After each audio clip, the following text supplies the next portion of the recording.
all you have to do is just hit go live. Yeah. Oh, so I don't have to go live on both Yeah, of I them? guess your thing is like, Somebody already hit go live. Okay, perfect. so that's the. Alright, Okay, thank you. On my Bye. glass. Thank you, Lance. There's so much stuff made out of plastic. We're live. Yeah, you're live. We're good. There's more stuff that, yeah, make disposables, we love that, actually. Okay, it is 6 o'clock, so we'll get started. It is our July 21st, 2022 budget workshop. And Jeremy, I'll give you the floor. All right, Oh, roll call, sorry. Threw me off. Sorry, roll call, please. Mayor Young, Here. Vice Mayor Stone, Here. Councilmember DeAmbra, Here. Councilmember Brandon, Here. Councilmember Johnson. And I'm just turning the floor over to Jeff. You guys have some backup material. He's gonna go over where we are with the budget, some of the changes that we've had since the last workshop, and then we can give a presentation. We can open it for questions and further direction. All right. Well, here are your values, your vision, and your mission. These are good things, and be working towards tying our budget to these as we move forward. We have governmental activities, so that's the general fund. Everybody knows that. That's basically tax funded. It's really operations that the public won't do, that the private sector won't do those.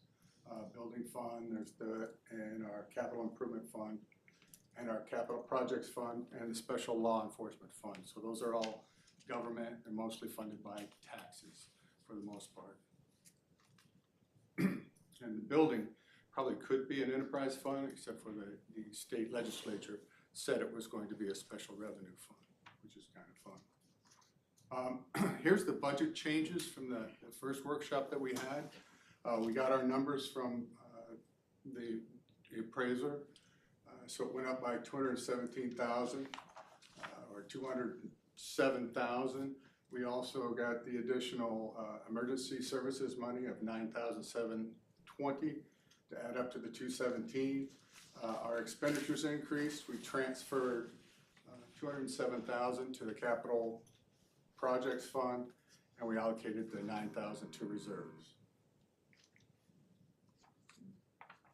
And then the capital projects, where we transferred the money, we increased the sidewalk construction projects. There's two of those, $85,000 a piece, and then increased beautification and landscaping by 37,000. That's the 207.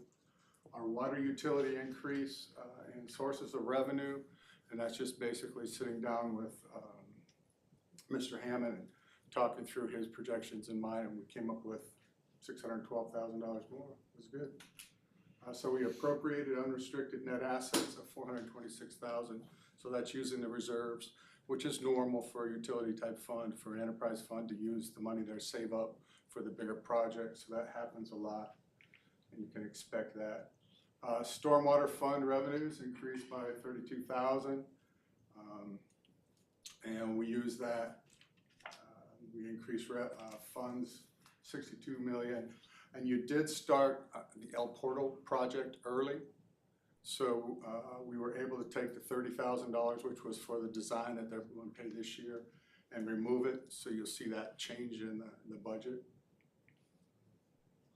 Here's our all fund summary.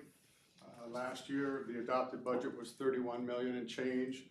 This year, it's 37 million. Most of these increases are the capital. There's a lot of capital going on. Mr. Hammond has really $10 million worth of ideas to do there. We'll see how the new person smiles when he gets here, or she gets here. Here's the general fund estimated revenues. You can see the large hunk is taxes. It's a general property tax. Our miscellaneous others, 440,000. 260 is rents and royalties. 110. We're going to be, well, we might make more than that now as the interest rates keep going up. So we're starting to invest a little more aggressively, safely, but aggressively. So that we're working on that. And you can see the other costs there. Administrative fees are the cost of central services over the other funds. Expenditures, salary and wages make up 40%, employee benefits 20%. That puts us about 60% for people, which is really rather amazing. Normally, governments are closer to the 70% of general fund is on employees. Here it's 60. Operating expenses 26. Non-operating are our transfers, we move it around, and your debt. Capital outlay did get honorable mention, but it didn't make a blip. General fund budget summaries. You can see we got 16 million and change. Last year was 15 million, up by $780,000. We transferred this, or we're planning to save this amount in our general fund reserves. And then interfund transfers, we're moving a lot of the ARPA money out and some other, the sales tax, or the infrastructure sales tax and the water tax. It's all going out to the capital project funds. Major revenue sources, $780,000 more than last year. We have no planned increase in the millage rate. And property tax revenue went up by 2.6, bringing the total increase to 15.5. Now this number is impossible to get unless you have new construction or you have a lot of sales. You can't get to that because most of the property here is homesteaded. And so that caps it at either the lesser of 3% or CPI.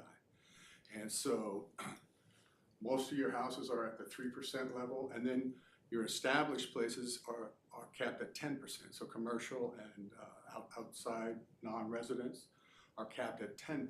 So this has quite a little to do with sales, I believe, and some pretty big construction project. I saw one of the houses did $9 million in construction. That was exciting. Our increased recreation program and fees, talking with Greg, he believes that'll be about $61,000, and an increase to the emergency transports of $52,000.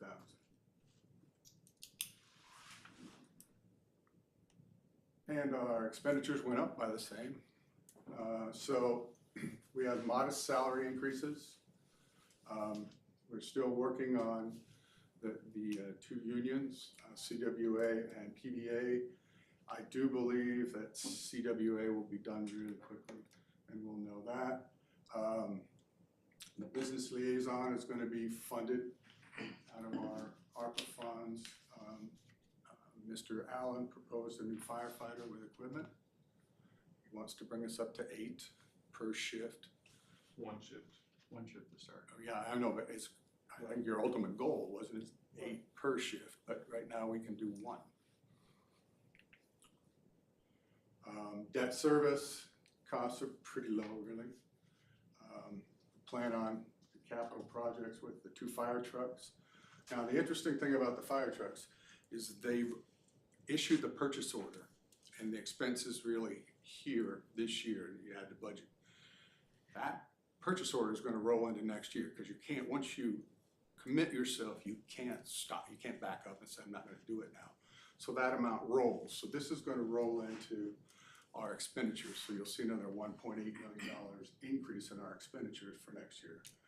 We're also using $300,000 of funds for stormwater improvement and $773,000, which is the infrastructure and the water tax. So we're estimating using American Rescue Plan funds about $2.2 million, $2.25 million this year, which is good because the feds really want you to spend it. And if we don't spend it and they come back and say you didn't spend it, they're going to take it. So I expect that to be really exciting. I don't know how you do the revenue loss. They were very, very cloudy on how you calculate it. So I don't know, it's pretty amazing. Here's some history on how things went. You can see that employee benefits, employee salary and wages are increasing modestly.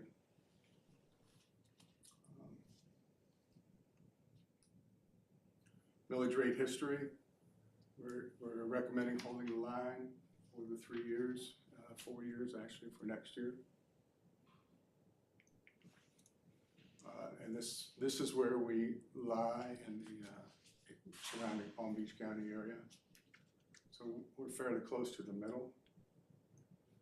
Nobody can compete with Boca. Here's an estimate on our fund balance projections. Now, every time I do fund balance projections, as more time passes, they change. Now I have a little clearer picture of where we're going. So if you see those numbers changing, it's because I have a little clearer picture of where I think we're going to end up. So here's where we are. Remember that quite a lot of this is ARPA funds.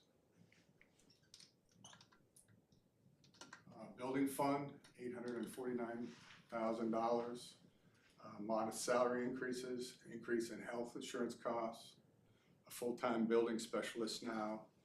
They're buying a vehicle and they're using their reserves, and they should be using their reserves because you only have so long to use them or you give them back.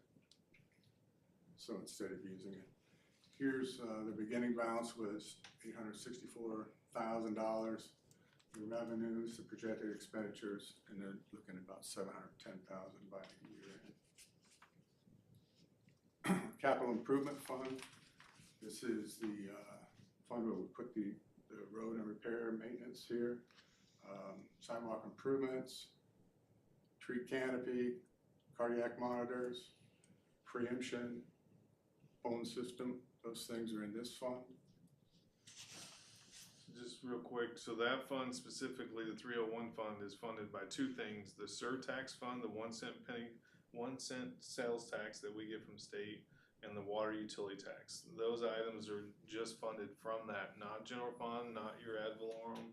That's where all those items are coming from. So we have a balance in there that helps us, because usually we get around $700,000 a year from those two revenue sources. We haven't used it all the last 2 years, and so that's why we're able to use $1.2 million for that fund. Sorry, Jeff. Yeah, and the focus of a capital improvement fund, different than the other funds we've been talking about, is the life of the project. So the project continues on until it's completed. Once you say it's okay to do the project, then we start and we finish with whatever money we have appropriated. Jeremy, what's your, you may have covered this previously and I'm forgetting, but when do you expect to find out whether the county's going to help us with those preemption devices? It's still ongoing. I can try to get an update. The last update I got about a month ago was that it'll be through this budget process that they try to do their part. So, I mean, I think that's ongoing still, but I'll try to get you an update. So if they were to cover that cost, what would be your thought as far as where that money would be allocated? That would just stay in the surtax fund, stay in our reserve for that particular fund, and we can carry over toward the next year. So you wouldn't look to try and address additional road issues or additional sidewalk issues? No, I think, and you'll see a little bit, I'll have a presentation on the roads, what we're gonna get as far as we can in this phase of the roads. We also have $100,000 for the planning and the design of those roads. And so once we get that, then we can move to the next phase. So putting that $55,000 will really help us for the next part of that. So we need as much as we can to get through that next phase too. All right. We're looking at probably ending the year with 353, or it could be 400. Our capital projects fund, this was the community center, but Mr. Allen had a good idea to use it for other money that we would put in, so we'll keep the surtax and the water tax separate, and then we'll use this fund for other general fund types, ARPA, those things. But here, this is the 2 sidewalks, and the beautification money is in there now. And you can see that we're pretty much finishing the community center. So $118,000 will be left in there right at the moment. That's my estimate. Special law enforcement fund, drug seizures and those things. They're going to be buying a boat dock for $35,000. I don't know what kind of boat dock you can buy for $35,000, but it'll be interesting to see. I'd like to know that, yeah. But they're gonna have 5 floating marine ballistic vests. guess that's better than sinking, right? And continued accreditation services, and then they're gonna be using the reserve, some of the reserve to pay for that. And at the end, at the end of this year, they should be about 75,000. So they plan to use about half of it. Depending, decide, or if they don't get any more. Just one question. I'm looking at the dates there. Mhm. With the dates? I can't tell you how many times I looked at that darn thing. I Yeah, just want to make sure that, yeah, shucks, sorry. that's all right. And we have our enterprise funds, and these are more like business, they're accounted for like private business, company accounting, full accrual accounting, the water utility, the stormwater, and the refuse and recycling. The water utilities, the 17 million, repair and maintenance and infrastructure upgrades are the increase, of the majority of the increase. And also the asbestos cement water main pipes that Mr. Hammond is willing to go. We're going to be borrowing $10.9 million from the Florida State Revolving Fund. I don't know what it's going to be when we get around to borrowing it, but it's much less generally than the rate is out there. They plan to use the $426,000, and you authorize them to increase rates. So they have that. Here's the things that they've done. They started the asbestos cement replacement program. And there are also a replacement program on the beach. Phase 1 is in process. They're doing the upgrades to the water plant and surficial wells replacements. He's been working hard on that. He's getting that accomplished. Well rehabilitations and concentrate disposal at the bridge. You got to move that, so he got that done. Here's their estimate. Much better dates on that one. Refuse and recycling, well, you know what happened there. Very big increase, but I do believe they are suffering. I know that Port St. Lucie is. So there you go. It increased by $1.85 a month. So it wasn't huge, but it's a big number and a sounding number. And their fund is going to end up about 88,000 roughly. Stormwater, you proposed the increase is going to help fairly much. We got 188,000 going there from FY 21-22 of ARPA funds. We had 300 more slated for it. That's a full year's worth of collections, actually, their collections on the taxes. We're doing a planned resiliency study of 95,000. El Portal project construction will be around 300,000. Squale restoration 26, planned pipelining 53, and pipe replacement 26. And Matt made great progress. We're going to miss Matt because he was really after it. It'll be fun to watch. And then here, this fund is going to end up very, very light on its money, but your increase is going to help.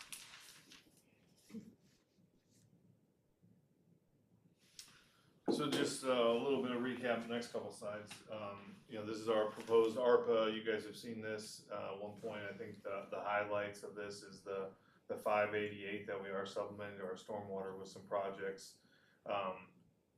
We do plan on using these funds for the fire truck and ladder truck, and then the business liaison position is in this, also funded through this. Just kind of a recap, and you guys have these are our proposed infrastructure capital improvement plan. So these, the ones on the top are, the 1 cent sales tax and the water utility tax. That's what we're funding out of those. And so you got 773,000 for road improvement, and I'll highlight those in just a second. But you'll see in years 2, 3, 4, and 5, we have upped that to 680,000, which is what we feel like will be to get us through these next 2 phases. And then we'll have to reevaluate year by year depending on how much costs continue to grow. doesn't show very good, but the building fund capital is the $33,000 for the truck out of the building fund, so they have their own little capital designation there. Just to highlight of just the road projects or recap it, you know, we have 5 areas that we've highlighted. You know, we've moved through a good portion of one, so everything in purple on this side of the river has been done. And so we're moving into the other side of the river this next year, and it's probably in the slide. We plan on doing El Portal, and then everything south of El Portal. And in the meantime, in addition to that, we're gonna spend $100,000 to do a full profile and construction documents for the entire phase 2 and to finish phase 1. As you guys know, we have some road issues out there, and they'll help us you know, determine, you know, the base and building those roads to profile. We will have to do some, you know, some additional swell work, so that way the water just isn't sitting on the road when we have a brand new road. So that'll be part of the construction plans as well, to tell us how to improve that area for stormwater. So this is just what's been completed in 21. We did spend $269,000 on those roads that are highlighted: Venus, Mars, Saturn, Daly, Lay, Fiesta, South Cypress, and Pinewood. And in 22, we did Beacon, Church, Franklin, Ridgewood, Pine Tree, Hickory Hill, Dogwood, Hemlock, and Willow. And then the proposed improvements, I kind of highlighted those areas. You know, interesting, most of you guys know, we do plan on putting a sidewalk along El Portal Drive there because of that corner. You know, there is a safety concern. We've had residents out there. I know Doug's been out there multiple meetings for the last couple of years, and you know, we've tried to get a grant for that area. We've been unsuccessful. So as part of this El Portal project, we do want to try to get a sidewalk in from there to the corner. Interesting, there's a tree right here, so we're only going to pull up right to the tree, which will get us around the corner. There's a huge oak tree right there. I don't think we really want to mess with, at least not at this point. We'll have a sidewalk there. So then as we move forward into the next phase, you know, we have the other properties in green, or the other roads in green there. This is a little bit of a highlight of the El Portal project itself. There's going to be some swell grading, sidewalks, some curbs. There's going to be some catch basins that are put in there. As most of you guys know, and I've seen it firsthand as well, there's a lot of flooding in this area. We hope that it'll relieve most of that flooding. Just the bigger picture for the roads in the next year, we just seen it in the capital program. That's our expected expenditures. Sidewalks, everything in yellow. This is what we've committed in this next budget year, is it's not a full replacement of sidewalks, but there's areas within these sidewalks that'll be replaced and repaired. And so you see that, and then the following year, we'll be looking at Dover and trying to get a sidewalk in there. It will take some time to get that project, notify property owners, do the design, but I think we're doing several sidewalk projects this next year. At least that's what we have planned. These are the stormwater capital improvements. So you'll see that these are just out of the stormwater funds. These are the projects that we got. The Dover Ditch bank restoration. We do have a program, had a meeting earlier this week with Jupiter. We will pay 60%, Jupiter will pay 40%. That was the way the agreement was originally done when it was originally put together. We are putting in for a grant for that through the Loxahatchee River District Initiative. And so we hope to, submit that. I believe it's in August. And the communities that are part of that get to vote on those. And since it's us and Jupiter, we know we got 2 votes for first place on it, we think. So hopefully we'll be able to get a grant for that, which will help with some of those costs. That's why it's 0 the first year, but then hopefully we won't have to pay anything for the second year as well. Water utility fund, the list of projects. You guys have these in your backup. We can We also have a website that you can go through and get detailed information on these projects on ClearGov. If you go to our website, our finance department, you can see our capital improvement plan and get full details of these projects.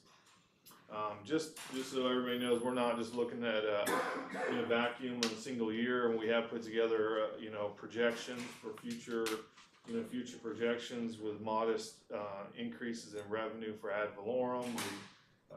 Jeff puts in for salary increases projected, operating costs, and you can see that I know the first couple of years that Michelle and I did this, we were upside down every year. So we're finally getting to a point where we're actually on the top side. I think if we continue to see large increase in ad valorem, I think that's when we can really start having conversations about reducing taxes, anything over on the top of what we have projected.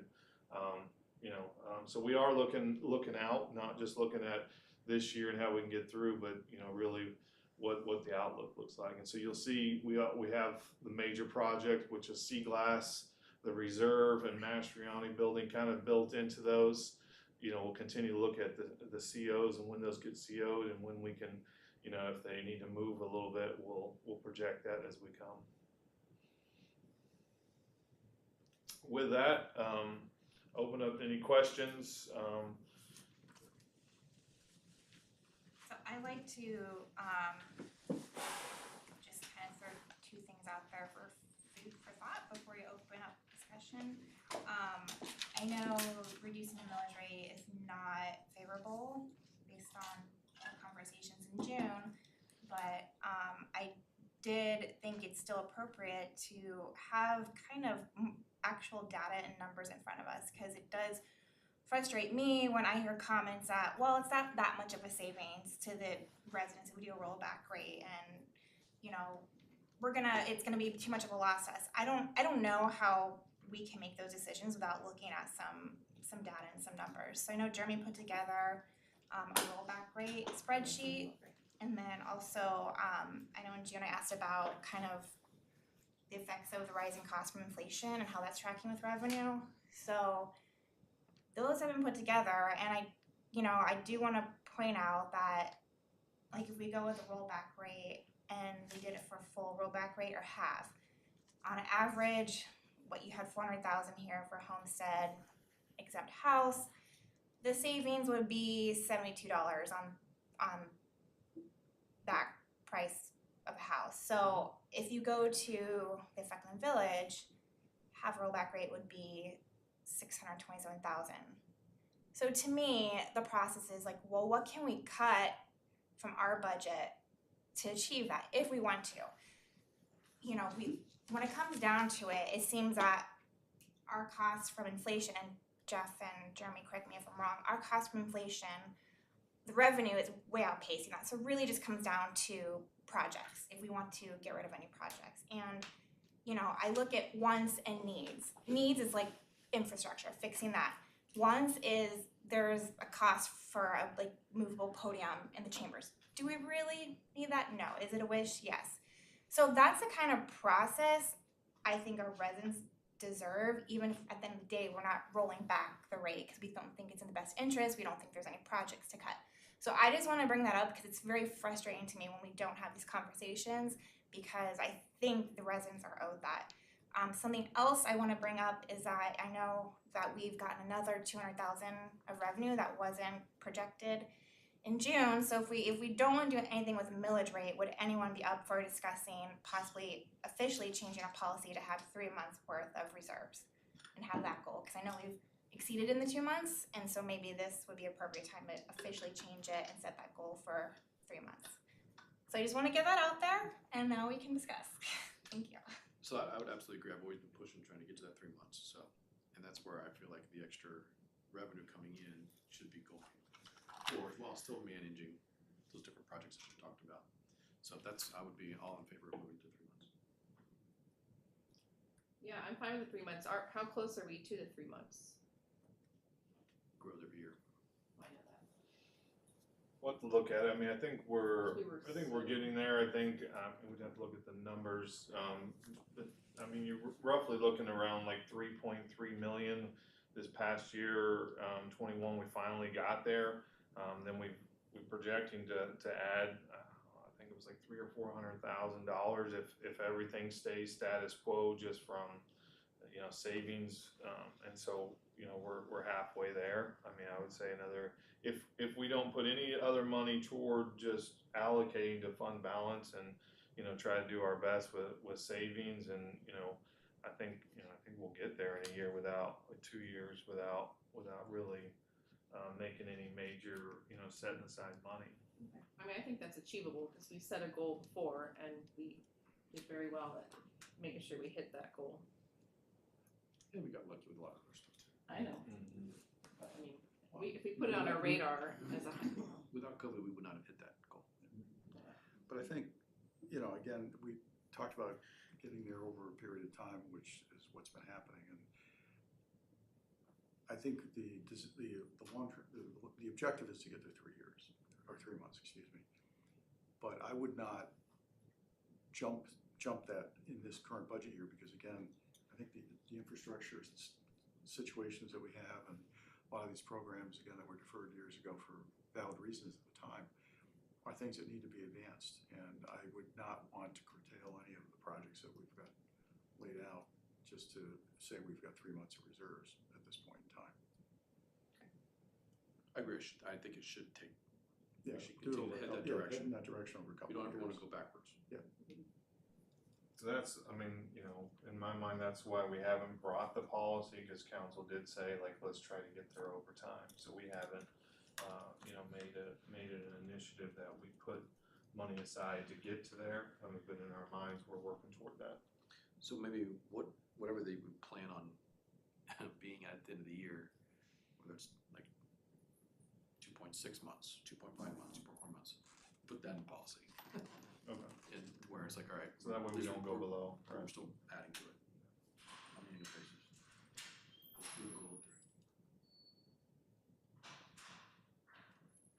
There was a slide, I think it was 16 in the presentation. If I remember correctly, 16 or 17? I think it was 16. Can someone email that to me in an Excel format? Absolutely. You all want it? Yeah. Well, it's in the backup, isn't it? I'll send it. Yeah, it's in the Not backup. in Excel. Not in Excel. Not in Oh, it's not Excel. in Excel format, okay. So something else, I mean, it kind of goes along with what Frank, you were just talking about, is I'm still kind of on the fence with fully funding the fire trucks with ARPA funds. I know we would obviously save an interest on there, but I mean, from what I understand, and when we, the name of the company is escaping me, but the people that do audits were extremely healthy. So I think we're in a good place to be able to finance, and it's extremely common to finance stuff like this, with everyone talks about upcoming recession and again, wanting to put more in infrastructure. To me, I'm still not comfortable getting rid of all that cash on hand right now with the uncertain economy, and still wanting to, we continue to talk about getting and expediting our infrastructure projects. So I'm personally still on the fence with fully funding those fire trucks with the cash. Anyone else has an opinion on that? There are some restrictions on how we can spend that, right? So, Not much really right now, but we do need to spend it. That's, by 24, it has to be committed. It's changed several times. Yeah, they just keep moving. Recently, the last one is they allowed you just to take $10 million, which for small cities, that's all of it, right. and utilize it as you need or as you see fit. There's still some restrictions, like you can't use it to boost your pension. You shouldn't keep it as a rainy day fund. You shouldn't build your reserves with it. But for the most part, you can use it for anything else. The original intent was for stormwater, IT, or infrastructure. Public safety was a category. I mean, they had like 4 or 5 categories, and so even then, the trucks would have fit into that category, and we could have made a strong argument on using it at that point. But at this point, there would be no restriction that we couldn't use it. Well, let me just, are you saying that the utilizing it for reserve funds or rainy day funds has gone away, or is that still in You place? cannot use it, you couldn't You do it can't then, use you it, can't and you can't use do it it now, now. yeah. So that's the thing, I mean, if we don't use it for this purpose, you can't somehow tuck it away for the future as a offset against potential future costs or reduction of revenue. So I think we've got this money, it was a gift. I think pay the trucks off. We don't have to worry about them, they're done, they're paid. There's no debt on the books, and not having that debt, not having that payment requirement, in a way, gives us a little backup, or it gives us a little more operating room, depending on how things happen in the future. Well, there's nothing stopping us from going and getting a loan to spend $2 million on anything. True. Right, and so knowing that we've gotta spend it, I'm okay spending it, whether it's for a road now or a sidewalk now and then getting a loan for the trucks. I mean, I'd rather not go more in debt in this scenario, in this type of environment, in this time. But what concerns me is 10 years down the road, we don't have another one of these situations and we haven't been putting away for that new fire truck. So Well, that's where I think at some point, we do need to start reserving for that purpose. I agree with you 100%. next year. Well, maybe it's this year, but yeah, I agree, we do need to start to reserve for future replacement. Yeah, so I was kind of torn with that in the beginning. I was looking at what if we dumped the majority of that money we were spending on the trucks into our roads to kind of do a big catch up. But realistically, we couldn't do so many roads at one time, realistically and manpower wise and research wise and getting everything situated. So for me, it leaned me more towards let's avoid the interest rates. I mean, that's how I live, is I try to avoid spending money on borrowed money as long as possible. And then the fact that it does have that timeline of having to spend it, like put it somewhere. I can't look at something 5 years down the road, infrastructure wise. That's kind of what really leaned me towards putting it towards the trucks and getting that done. Yeah, it is unfortunate that we didn't have, or the village as a whole didn't have that plan for putting money away for trucks and being more prepared. So we are gonna fix that. In the future, we're gonna put that in place, I believe is what we're all saying, right? I mean, if the interest rates were back where they were 9 months ago, I would agree there'd be a strong argument to take the loan, pay it back with cheaper dollars in the future, and then use this money for some other alternatives. But in the current rate environment, I think getting those trucks paid off makes the most sense.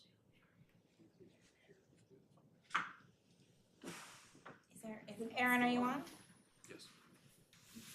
Aaron, you still there? Yeah, I can hear you guys now. I couldn't before. I just been following on the stream.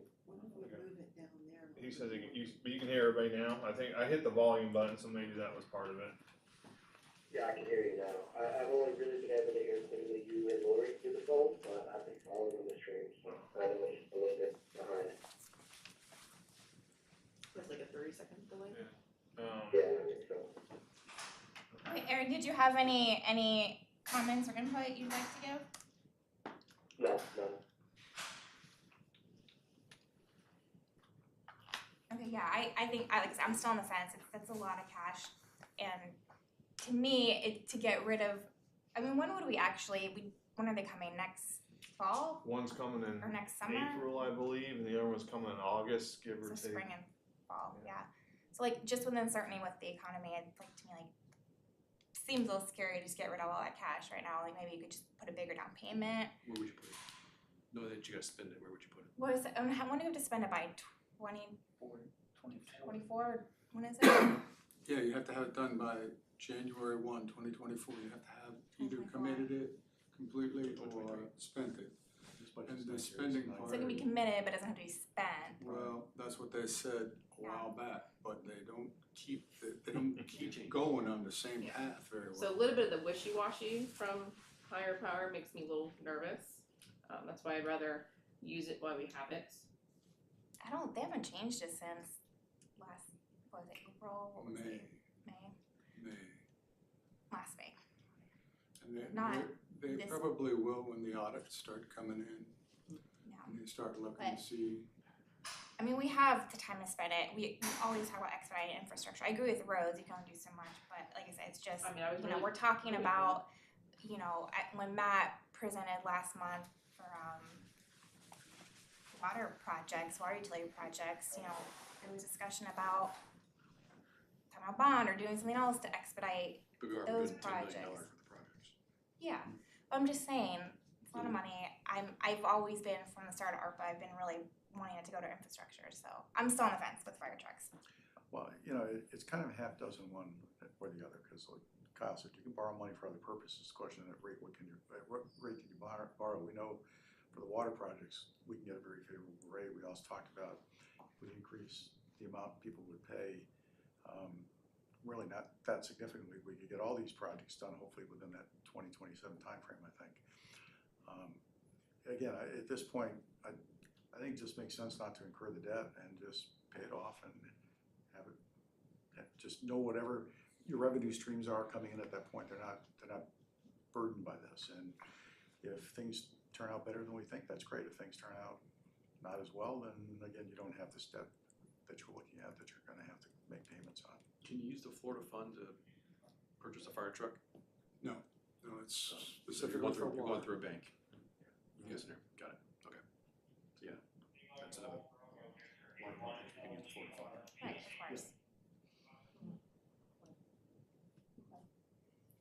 The only other thing, I specifically, since our last budget meeting, I had asked Mr. Allen if he could present those road maps to update us, so we're all on the same page and the public will be on the same page as to where the different color phasing is, how much, because we have a long way to go still.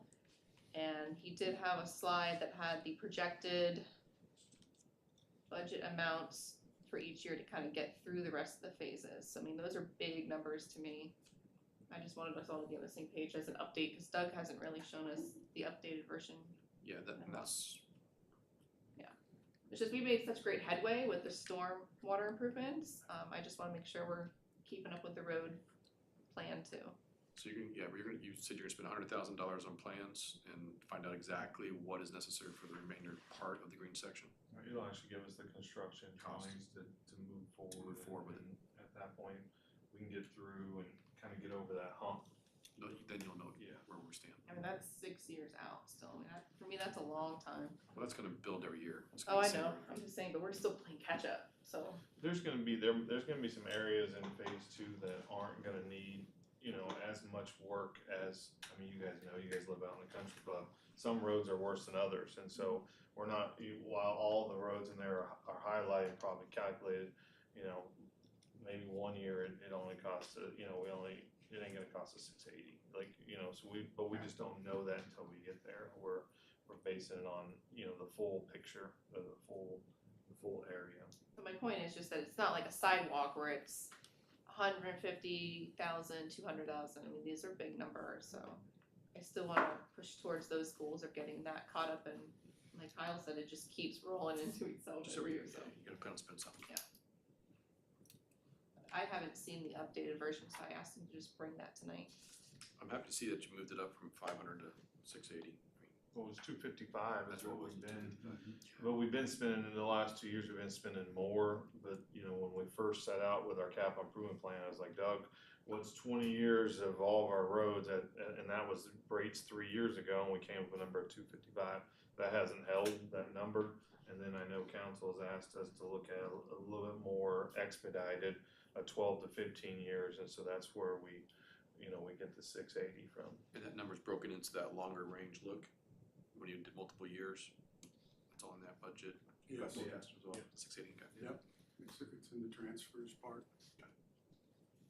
One thing, if, I should have mentioned it before, but for the, since you mentioned capital improvement plan, it reminded me. We have just recently, and I know I mentioned before, we have put in $400,000 at the FERDAP grant, Remembrance Park. We are applying, and I mentioned this last council meeting, for a $200,000 matching grant. And so we have had to put this in our capital improvement plan. Hopefully we get the grant and we can utilize those funds for that. But in order to apply, you have to show that's in your capital improvement plan. So we have that in there, and hopefully we'll get that grant, and there is a 50-50 matching grant for it. Was the 50,000 taken out of this budget? Was it in the budget in June, and did you take it out of the budget, the 50,000 that we had? Yeah, we had an in and an out on we had an expenditure and a revenue, but it'll be taken out. I'm sure it was taken out. Can we look into, see if you look at that, the Remembrance $50,000 grant, did we take that out? I don't know if we That replaced it wasn't- yet. We have the Constitution Park in there for Okay. that, but not We don't have not Remembrance Park, okay. And did we use all the Constitution Park one, or I thought we still had some money left on that? 20,000, we used 30, we have in the budget for this next year, we have 20,000 in, 20,000 out for Constitution, cause there's $20,000 left on that grant. You do have plans for that? Yeah. Right. And then I can't remember from June, I could have gone back and watched it, but I did not. Where did we land on DeQuesta Fest? Are we continuing with that, and are we gonna try to do some more smaller events during the year? So I never got any additional, or we didn't get a consensus, it is still in the budget, staff's still recommending it. I mean, I know there's probably still needs to be some conversation on, everybody, I want everybody to be comfortable with moving forward. And so it's probably a good point to have conversations on it. I am comfortable with keeping it in the budget. I love the idea of getting people to DeQuesta Park and starting to utilize that space and build interest into that area. I do think it's appropriate to look at charging non-residents an entrance fee and a ride fee. I looked at the South Florida Fair. They're charging basically $20 some days, $40 some days on the weekends. We've got lights out there. You can go later into the evening. Something just tells me there's a good opportunity there. Does the South Florida Fair charge a entry fee and then the ride I'm glad you asked. fee? Let me tell you. Because that was some of the feedback I got was, because I was trying to feel out when we talk about setting a non-resident fee, Yeah. how much is too much? So admission is free for children 10 and younger. Okay, Totally different. I think the fairgrounds up there is also an educational piece. right, but just to get in, Yep. Admission tickets are 15 for 11-year-olds. Okay. And then 11 and up on Monday through Friday, $20 for Saturday and Sunday. To ride the ride wristband is $25 Monday through Friday. And then the weekdays it's $40. okay, so if you wanna ride rides, you're paying for a wristband. Because some parents might not ride rides, but they'll pay to get in, Yeah. enjoy the atmosphere. So I'd say 20/20. I personally do simple. have one child that will not get on a ride. But I'm saying for non-residents. I know, but I'm saying if I was a non-resident though, Yeah. I would pay for, I'm just trying to figure out, so we can do that fairly. Mhm. Because I wanna make sure makes sense, whatever we set the cost at.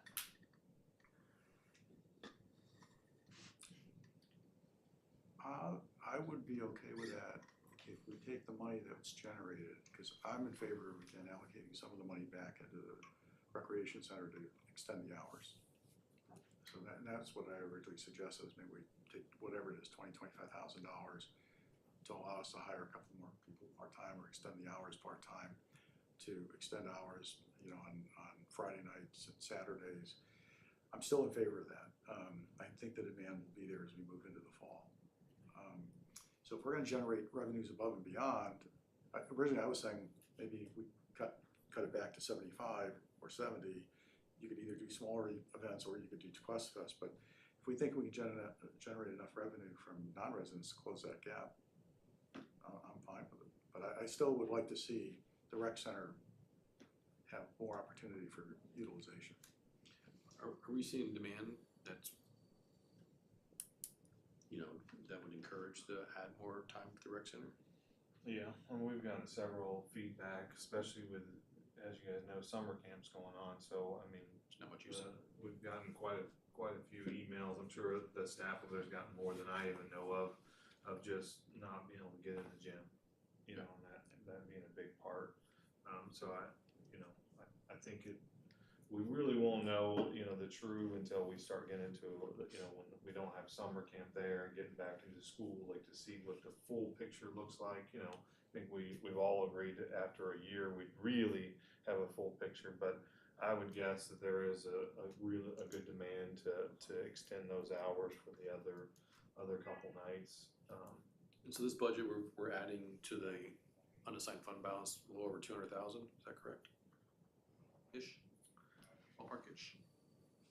So that, 300 is what we're 300. looking for. Okay. So if- However, Here's more. Here we go, just wait. however, There's more. we also have not, we've not finalized our insurance and we have not finalized our union negotiations, so anything that we do with those are gonna be out of those funds, and so there's still some factors floating around, so. What I was getting at is, I know, which gets actually to one of the other questions I wanted to ask, which was, what have we currently factored in now for, I know what we've done for healthcare. What have we factored in for placeholders for PBA and CWA at this point? I think we take that offline. Pardon? I think we take that offline whenever we have an We're not opportunity. online. We don't have anything in the budget right now for them, Okay, because we're negotiating. all right, that's fine. What I was getting at is when we have the closed door meeting. I didn't know if we had anything at all, so you're saying at this point, no? Okay. The only thing we have, and sorry, Okay. is we do have 5% in for the non-union, and of course, what we've done with the firefighter and their contract, those are in. Right. We've made a couple of salary adjustments to a handful of staff members, 4 or 5, they stay within their range. I think there's 5 staff members that are getting a 2% increase on top of that, just because they fell below where the market is, and we have it in our policy to review those every year. I have sat and reviewed those and believe those 5 positions are underpaid. At the building fund, are we adding a position? So you guys authorized already a position that is split between building, and general fund code compliance. Got it. So it's a 60-40 split. So the impact that we actually saw from having a code person, bringing them over, plus the revenue from JIC, like it's really close to a wash with that new position. So we're able to really get two building positions, for the price of one. So just to close the loop on Questifest, Well, I had one more question about that. When we talked about kind of offsetting the cost, I know in the past, you, Mr. Allen, have told me that the vendor, the kernel vendor, so to speak, likes to have priority and exclusivity for his food vendors. So we couldn't invite food vendors in, but could we invite business sponsors of anything else but food? There was a year in the past where we had like 2 masseuses were doing like 10-minute neck rubs, and I'm not saying anything, but just something that doesn't interfere with what he has. Could we open that up and try to build in some business sponsorships? And since it's such a large event for the once a year, actually charge the business sponsors. If you actually go back in history, it was more than just once. That was Okay. actually I just remember part because of I got one of Questifest those. for many And years. I want to be respectful to our vendor because he obviously is the big vendor coming in with all the equipment and everything. But if we could, for our end, find a way to bring in some business sponsors, one, it gets them in front of a lot of people, helps them out, and 2, it maybe helps offset a little bit more of the cost. Maybe help ease the pain everyone's having a little bit. yeah, so Jeremy, if possible, I think before the next budget meeting, you could just have like some high level projections on if we had business sponsors, and I don't know if do we know how many residents versus non-residents attend, or we don't track it? We put together, they did it before COVID start. I mean, you're looking at 200 or 300 people, non-residents through that event. So I mean, you're looking at, Maybe it was like 10,000-ish. It's not if we move to $20, which is what we're proposing, $20, 300 people, I mean, you're getting,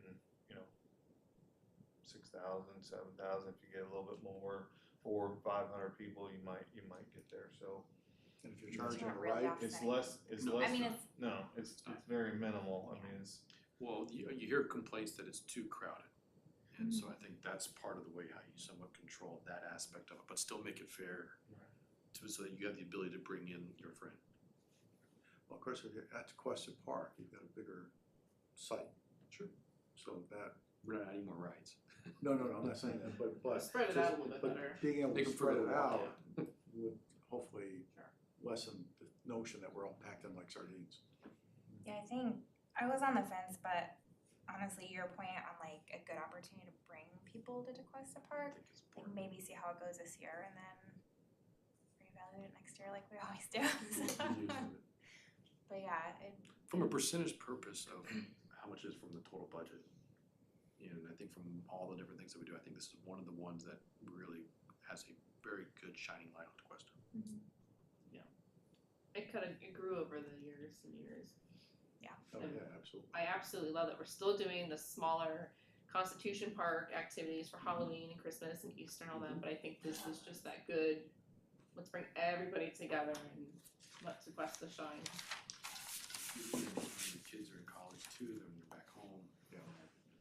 I do like that. If we have it at a larger venue like Tequesta Park, we could, and it has the entertainment appeals to not just little kids. It gives the teens a safe place to go, hang out, have a good time together, and usually their families are there. So it kind of just, for me, it's a very broad age activity as well. So for a couple of those events, like let's say Christmas event, you know, we do plan on charging non-residents, not $20, maybe $5 or something, just to help offset the cost too. But we plan on letting all non-residents come to all of our events this year. There will be some charge, and as we get a little closer to those and know our cost to help offset those, we'll share that. But I mean, we're looking at $5 or something. It would be very minimal, something just to help offset. Two more little things up to Tequesta Fest. For security, is it our officers, or are we gonna try and join forces with others to come in and help? So we usually, any of our events, JIC is always a great partner with us. They will come over. We have our team as well. So usually between JIC and our team, we can staff the event. What are we doing? Are you getting authority? Yeah, so I mean, cause it's. Tequesta has authority over there. Oh, okay. Plus, we only have so much manpower. If we're gonna expect a few thousand people, to make sure we, especially these days, we make sure people visually see our officers and know they're safe. Yeah. And are we doing the trolleys? Yep. Okay. So we'll have all the It's different all stations. factored into that $100,000. There's something about that trolley ride. Tents, I think trolleys, rides, that's all part of that $100,000. It kind of brings like that San Francisco-y type city feel for us non-city people. We just like, ooh, we're taking a trolley. That's like my daughter's favorite thing. I'm Yeah. like, I just need to take her on a trolley. I don't have to do anything else. Like, she is happy with the trolley. That's the ride? Yeah, it They is. get everything at home. Yeah. One thing that I would say is maybe if possible, if we are taking trolleys and utilizing that, maybe have someone on the trolley that can have, like, give them tickets or collect money on the trolley. Like That might every time. simplify the process and the line. But it's, there's a little bit of a ride, there's opportunity to collect there. And I'll say, I personally have had non-residents reach out to me and say, we will pay, like, we charge us, we wanna go to your events, like, I'll pay to go. So I think it's maybe a good thing to try out this year. Well, I think a lot of time, I mean, last year, I think when we didn't do it, I think the biggest concern or the biggest complaint we got was everybody was willing to pay, we just weren't letting them have that opportunity. So that's why this year when we sat down with Greg, we were like, let's just make it, everybody can come, we just have to put that fee to it. Well, if they can come to the rec center and purchase tickets too in advance.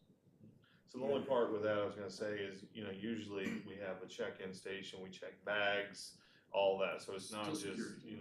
so there's, I'll talk with the team, see how we can expedite it, with selling of wristbands prior and That'd things be like really that. good educational beforehand, what you will allow and not allow as far as, And we do you always need a wristlet type of purse?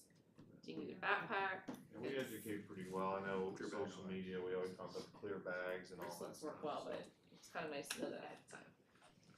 So I have one more thing. I think we talked about the business liaison position, and I think Jeremy was gonna kind of just evaluate it and give us an update on that. I thought we were doing that to August 1st, but I mean, I can give you a high level, I think most of you guys got. So I mean, I really wasn't prepared to go through the job description tonight, and I apologize, I thought we were doing that on the next workshop, but We can postpone it if you're, yeah, I mean, I think it'd That's be better, fine. so I'd be better Sure. prepared to have that conversation. What are the topics for August 1st? Moratorium. Yep. Undergrounding. the water, someone's coming to speak on Water rates for that expedited pipe replacement. Business liaison and what we're doing with businesses.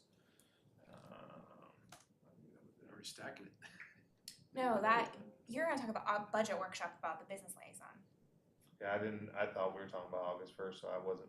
Okay, prepared no, for I would keep that to the budget.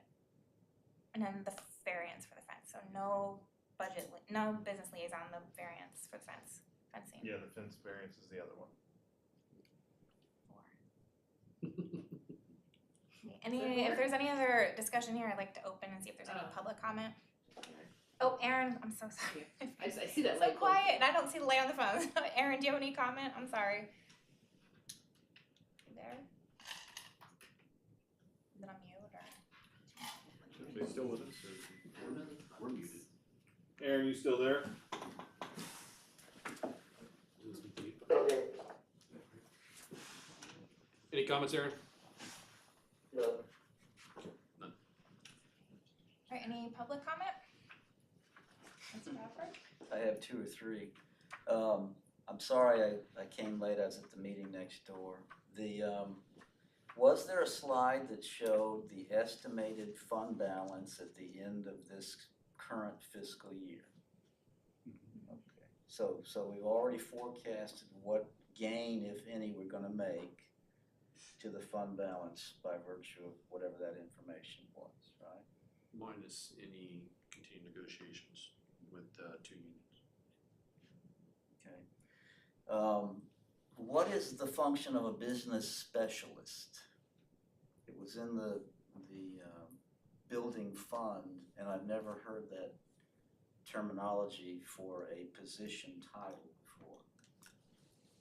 That was the person we just discussed. The liaison. No, No. the combination of working with the Oh, JIC. geez.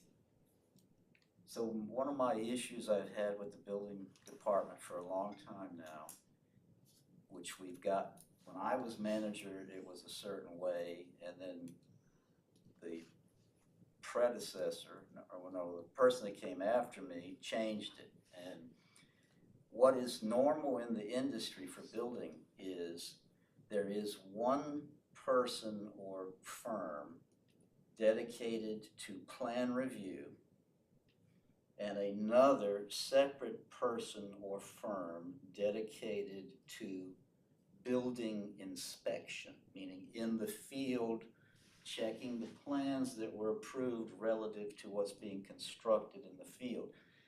It's my understanding that you guys are doing under one roof, under one person, is doing both plan review and building inspection, and that flies in the face of separation of duties in the critical public safety function of a building department.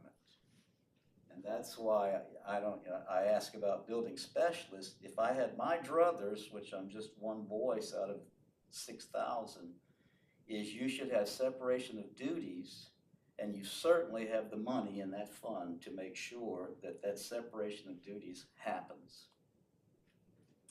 The last thing I think I have is it would not, well no, let me do fire trucks. If one of the fire trucks is a ladder truck, it has a front line life of 15 years. So it is not unreasonable to finance a vehicle of that kind of cost, which is today usually $1.5 to $2 million for one quality ladder truck. Yeah, it's actually a Gantt. A Gantt is a more efficient way to deal with the height requirements. Yeah, so exactly. that's good. So it is, so the two trucks combined, I think, are $1.8 million, $1.9 million for both trucks. Okay, so financing, regardless, financing is one way to spread the useful life, the cost of such an expensive item over the life of the unit. That's, it's your choice, but it's not unreasonable to do that. And then the last thing too, it is not unreasonable in today's world where the last I heard you had a 13% increase in taxable value, and now you've got $200,000 on top of that. It is not unreasonable if you keep in mind that most of your taxpayers and residents are in possession of a homestead exemption, okay? If you reduce the millage rate by 3%, you will cause them to have a zero tax increase. I wanna make sure that all of you are aware, every year when you keep your millage rate the same, by virtue of the fact that it is not the rollback rate, under Florida law, that's a tax increase. So now is your opportunity, if there ever was one, to reduce the millage rate for the majority of your property owners so that they don't have a tax increase. Those are my comments. Any other public comment? I just was wondering about the parking at DeQuesta Park, and if are the rides going to be in the parking lot because it's paved? What's going to happen with parking? Have you thought about that yet? We have, they've done a similar, they parked on the grass out there on the backfield, so they have a plan where they're gonna route them, park some in that backfield out there. They think they did a golf tournament on the other side, and they did some parking out there, so we have discussed that. We brought the vendor out, and so they do have a game plan out there. Great, thank you. Okay, any other comments? Any more council comments? Aaron, you good?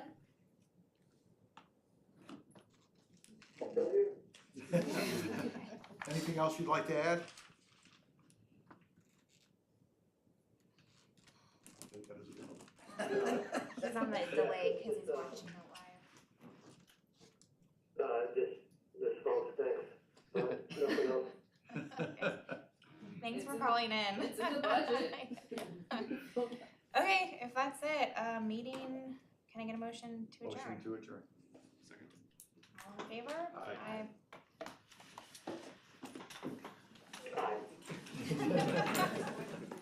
Jeremy, do you know? Talk to you later, Aaron. Okay, good night.